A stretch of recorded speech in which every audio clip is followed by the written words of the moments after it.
Hi, everybody. How are you doing today? I hope you guys are well. I hope you guys are blessed. I hope you guys are reading your Bibles. I hope you guys are glorifying the name of Yah and glorifying the name of his son, Yahusha. And I want to go over a couple things today. And there's just a tremendous amount of confusion when it comes to the Bible, when it comes to scriptures.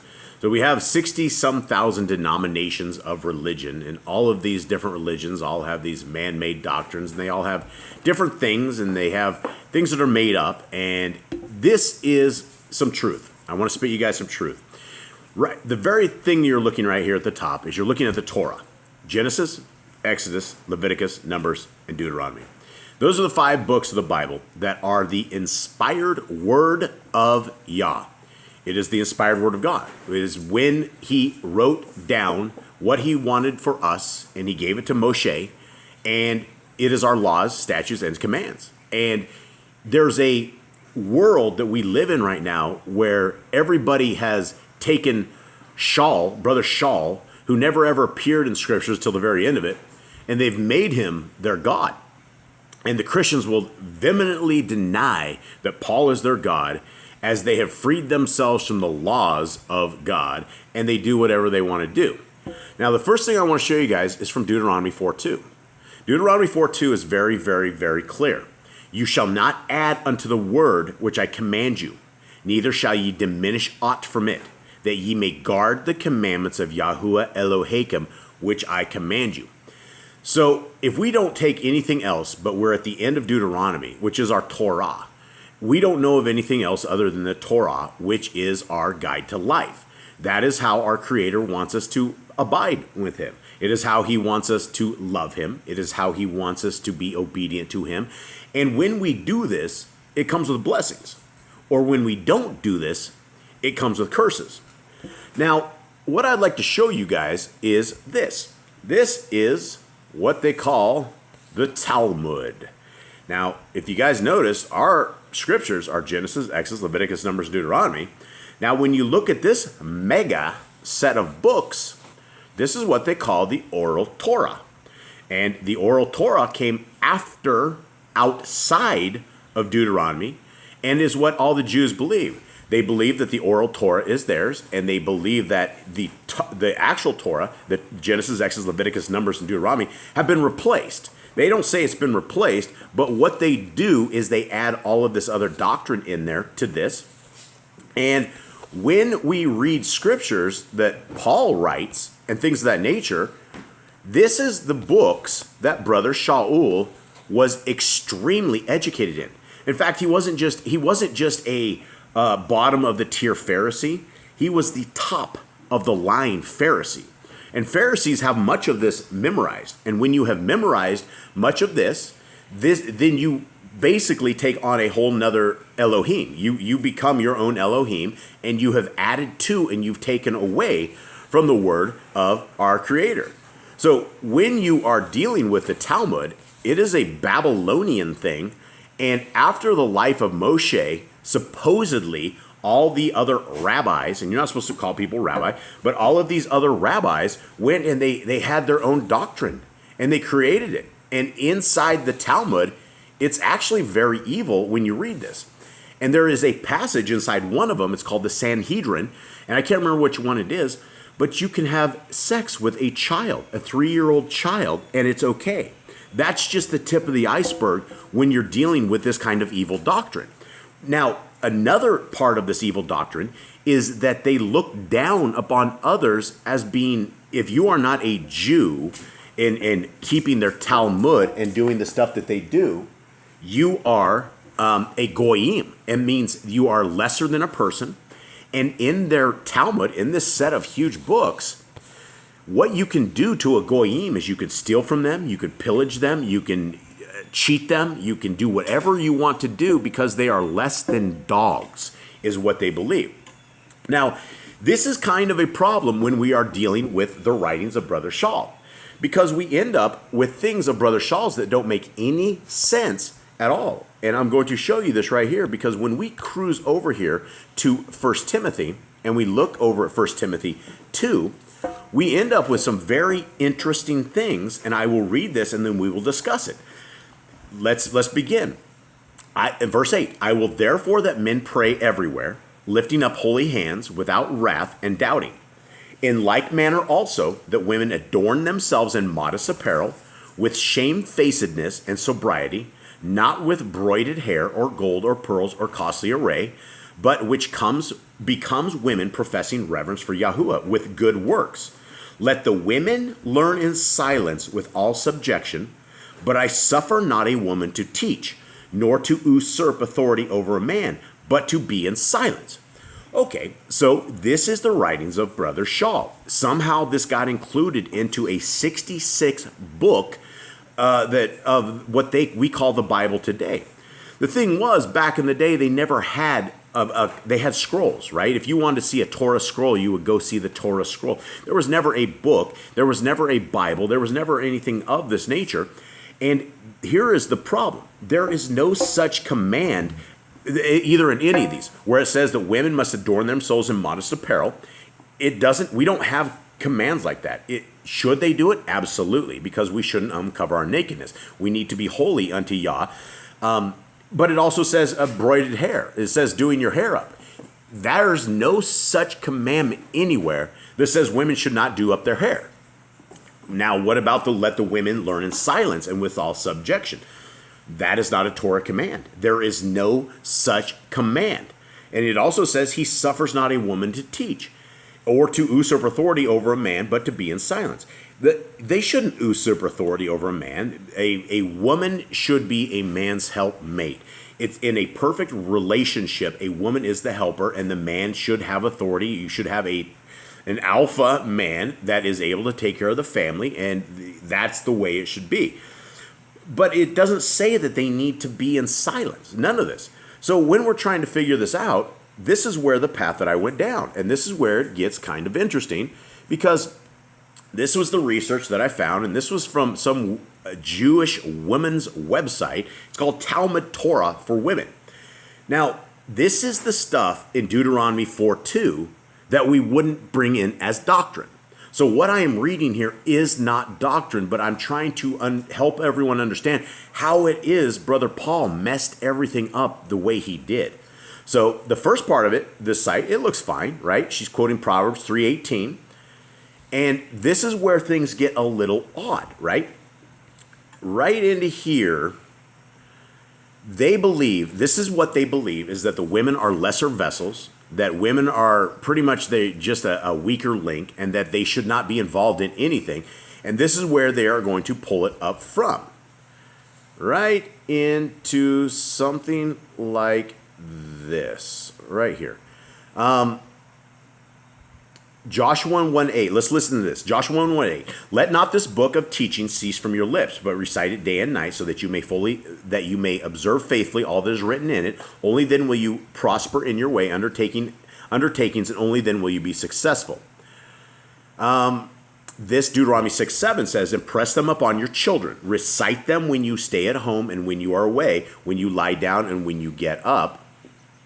And we're just going to go through this together.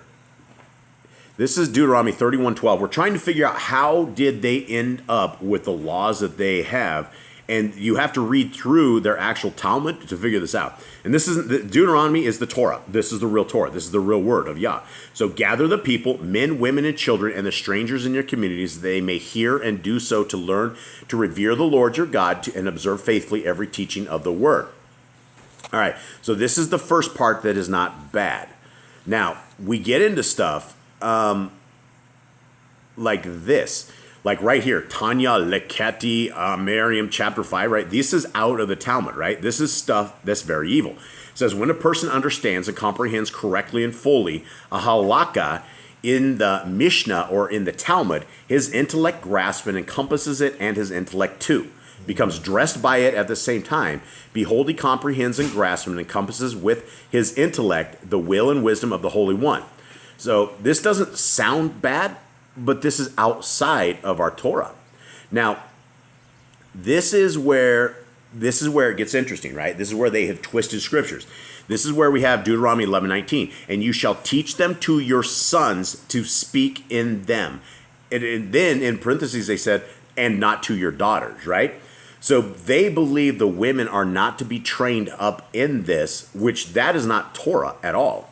So let's continue on into this. Let's see. Again, if you take a look at this, this is what they say. And whatever the Kiddushin 29b10, that's all evil Talmud stuff. And it says, the Gemara asked, and from where do we derive that she is not obligated to teach herself? The Gemara answers, as it is written, and you shall teach, which can be read, and you shall study, which indicates that whoever others are commanded to teach is commanded to teach himself, and whoever others are not commanded to teach is not commanded to teach himself. And from where is it derived that others are not commanded to teach a woman?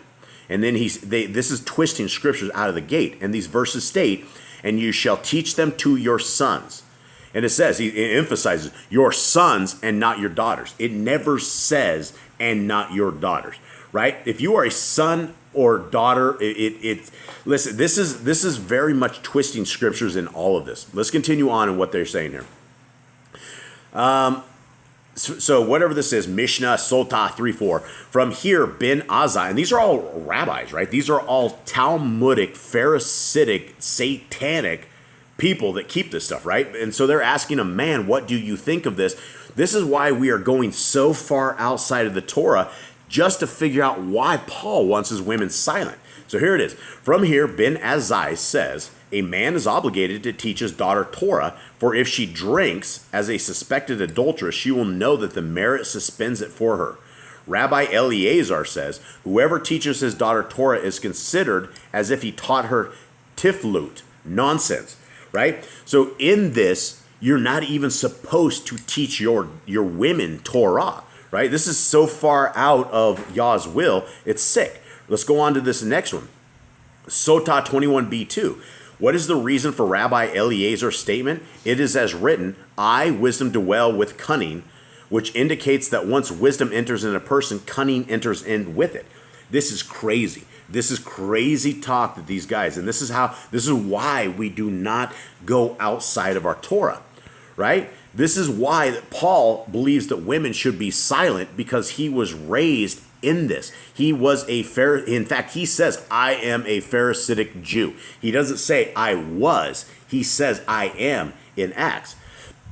So let's look into this. Talmud Yerushalmi, whatever, Sotah 3:4. A matron asked Rabbi Eleazar, why is there one sin in the story of the golden calf, but they die for it 3 types of death? He said to her, a woman's wisdom is only in her spindle, as it is written. This is crazy. They completely demoralize and degrade women and their role and what they should be. And he says, and every wise woman of heart wove with her hands. Shemot 35. His son Hygrochus said to him, for the sake of not answering her one matter from the Torah, you have lost me for 300 measures. Right? And so this is basically saying your woman, if she's not spindling, she ain't a woman, right? And this is crazy talk. None of this stuff is there. This is crazy too, right? They're trying to explain right here in this why that Yah had women and children come to the temple. And they're trying to explain this away. Well, if women shouldn't learn and kids shouldn't learn, why in the world were they ever coming to the temple? So this is what he's trying to explain. They said to him that Rabbi Eleazar ben Arzara interpreted the following verse, assemble the people, the men and the women and the little ones, Deuteronomy 31:12. This verse is puzzling. If men come to learn and women who might not understand come at least to hear, why do the little ones come? They come in order for God to give a reward to those who bring them. Guys, this is corrupted doctrine. This is screwed up. Why do you bring your kids and your women who should be stupid in the kitchen weaving something and never saying a word, right? This is demoralizing the daughters of Yah into something that they're not. Should they weave? Okay, maybe. Are they lesser women if they don't weave? That's insanity. It doesn't ever say that in this stuff, right? Here's some more crazy madness, right? Tosafot Soto 21b. And it appears that its explanation is that a mitzvah for women to hear in order that they can know how to fulfill the command. But they're not supposed to really know it, but they got to know how to fulfill it, right? So we're only teaching women what we want them to know, and they're under complete subjection of the man, and they can't think for themselves. This is insanity. Okay, listen to this. Sefer Kasdim 3:13. A man is obligated to teach his daughters the mitzvah, such as halak rulings, and that's all Jewish gobbledygook, and that they said that he who teaches a woman Torah is as though he teaches her tiflut. That refers specifically to the depth of the Talmud, and for reasons, for commandments and secrets of the Torah, those we do not teach to women and to a minor. But the laws of mitzvah should he teach to her, for if she know not how to keep the laws of Shabbat, how will she keep Shabbat? And similarly, all mitzvah, in order to perform them and to carefully to observe the mitzvah. So this is how Paul, Brother Shaul, ended up completely botching everything that he wrote, right? He botched it because this guy was a Pharisee, and so his Torah, it was all being combined. And so when we are reading the letters of Paul, you're reading it from a Pharisaical standpoint, and whether or not what he wrote is contrary to the Torah, what he wrote is from people that are religious zealots outside of the Torah, right? And a religious zealot outside of the Torah makes you a Satanist. It doesn't matter if you think that you're doing this. These people have taken all of this stuff outside of it, and they made laws. So now you have a Christian church who the God of the Christian church is Brother Shaul, and so they have all their women in silence. Oh yeah, you should shut up, woman. You shouldn't talk. You shouldn't do that. But you know who's the first line of defense to the children?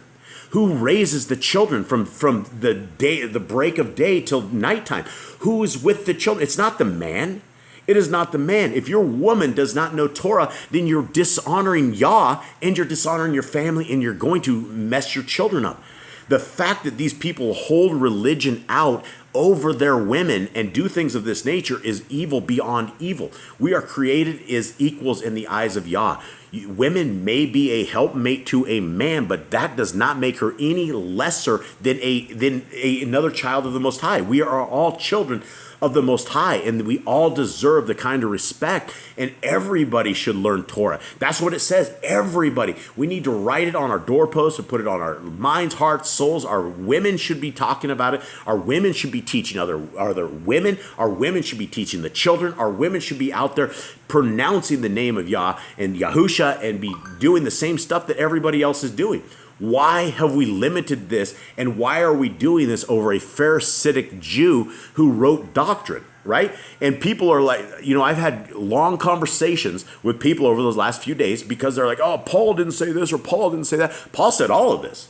Paul said it all. He said it in he's either he's a chump at writing letters or he's a Satanist. One of the two. That's the bottom line. They somehow snuck this stuff in here, and they have people doing things of this nature. And this is just one example. I mean, I could read through Timothy and 2 Timothy and Acts. I could read through it all. It's crazy. Paul is a chump when it comes to writing things. And we should not be taking what he says as doctrine, because if we are violating a very, very important commandment, which is Deuteronomy 4:2. You shall not add unto the word which I command you, neither shall ye diminish aught from it, that ye may guard the commandments of Yahuwah Elohim, which I command you. What does that mean? It means that this entire site full of all these Jewish things that are in there that are not from Yah. That is not how our Creator wishes us to live. That is not how He wants us to be. So if we want to get right with Torah, we have to get wrong with Paul. Right? Paul is going to lead people astray, has led people astray, and there's billions of people that have been sent to hell because they believed the words of Brother Shaul, because a bunch of Satanists put together a 66-book version of this where they tore out all of the other stuff. All the stuff they call the Apocrypha. It shouldn't be the Apocrypha. It should just be in our scriptures. All of this stuff. Jubilees, Jasher, Enoch. It should all be in there because it's all part of scriptures, and it does not go against it. Any of those extracurricular books they pulled out have no problems like the problems of Paul's writings. When you're dealing with Paul's writings, it is extremely cryptic, or the guy's a chump or a Satanist. I hope you guys have a good day. I'm out.